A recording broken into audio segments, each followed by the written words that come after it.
ꯑꯩꯈꯣꯏꯒꯤ ꯃꯇꯝ ꯍꯦꯜꯂꯕ ꯒꯥꯔꯤꯁꯤꯡ ꯑꯁꯤ ꯑꯩꯈꯣꯏꯒꯤ PPP ꯃꯣꯗꯦꯜꯗ ꯆꯥꯎꯈꯥꯏꯅꯕ ꯍꯣꯠꯅꯔꯤ ꯍꯥꯏꯕꯒꯤ ꯆꯤꯞ ꯃꯤꯅꯤꯁꯇꯔꯅ ꯐꯣꯡꯗꯣꯔꯛꯂꯤ ꯃꯁꯤ ꯑꯩꯈꯣꯏꯒꯤ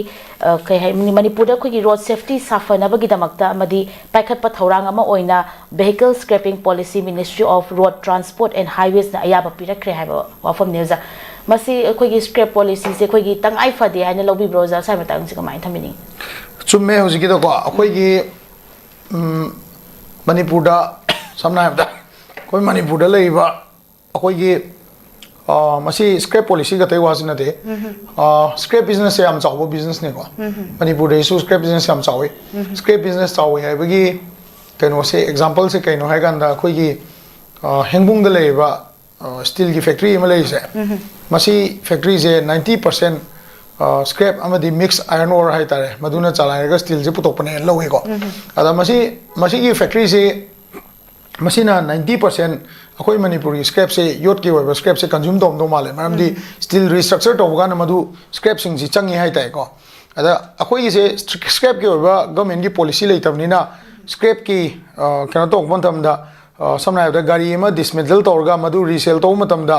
मधुदगी अखोई की स्टेट गवर्नमेंट दा मधुदा कागदब टैक्स क्या नो है जो अखोई प्रजा से खंगदे है तारे अदुना मरम ओरगा अखोई गवर्नमेंट जी कमाई तो गेदा मरम ओरकांदा स्वाइदा अखोई की मपानदगी लाकवा बिहार दगी कईदगी बंगाल दगी कईदगी लाकवा मी सिंगजना माई मागी जगह पेपर स्क्रैप ओरे नत्रगा योट स्टील की स्क्रैप ओरे नत्र इलेक्ट्रॉनिक की स्क्रैप ओरे नत्र गाड़ी की स्क्रैप ओरे मसी की मतंग सिदा सरकार की गवर्नमेंट की पॉलिसी लेतबनिना मधु मणिपुर सिददी समना है कनो से अखोई की कौता योट अदगी अतोप स्टील की ओइबा आयरन रिबार बु ओइरसु अमा ओइरसु मधु स्क्रैप ओन की मतमदा अखोई की गवर्नमेंट दा टैक्स अमता कादबिदा मणिपुर दगी मपान दा चटखरगा मधुगी मपान चखरगा नत्रगा मणिपुर मनुंग दा अतोप जगह दा मधुबु अमुक मही ओलला मतुंग दुदा रीस्ट्रक्चर तौबा री कंस्ट्रक्ट तौबसे मसी की मतंग सिदा अखोई स्टेट सिदा फाइनेंशियली अदगी कहनी नियम नाइना तौबगी तंगाई बदबसिदी याम चाउन लय हाय तारे मणिपुर दा ngasi अखोई दगी अखोइना आंगांग ओइगे दगी औना उरकपदा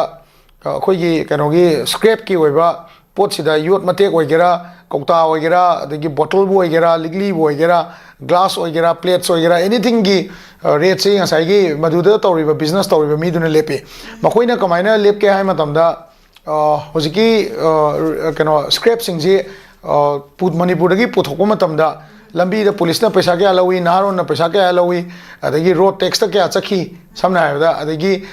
तोन तोन नारोन जिंगी तोन लुप सिंगी से आईएम की कुकी की करी की लेब गोडाउन टैक्सिंग अदे लंबी दे चंग पैसा तो पारगा मधु लेपनेबको मणिपुर गवर्नमेंट स्क्रैप की पॉलिसी से गाड़ी स्क्रैप तौबगी पॉलिसी से चाही तरा नत्रगा कुन गवर्नमेंट सेंबा मतम दो हेंदोकी ताडी मधु स्क्रैप तौबनी तौगदबनी हाइबत नतना मधुगी ओइबा पीपीपी मॉडल दा करीगुंबा पार्टनरशिप मॉडल दा गवर्नमेंट गा तौरक तारगदी मधुगी ओइबा रीजनेबल ओइबा रेवेन्यू दो सरकार दा काबंग ngमगदरा हाइबसिमदी थाजब लई अदुगा अखोई मणिपुर सिदा अतोपा एंगल दा तोन तोनबा फताउदी है तारे सिनबा याद्रबा मचाक सिंगदुगिसु अखोइना गवर्नमेंट दा रेवेन्यू काबंग ngमबगी चांस अमदी फंगदरा हाइबसे इसमाइन तमजगे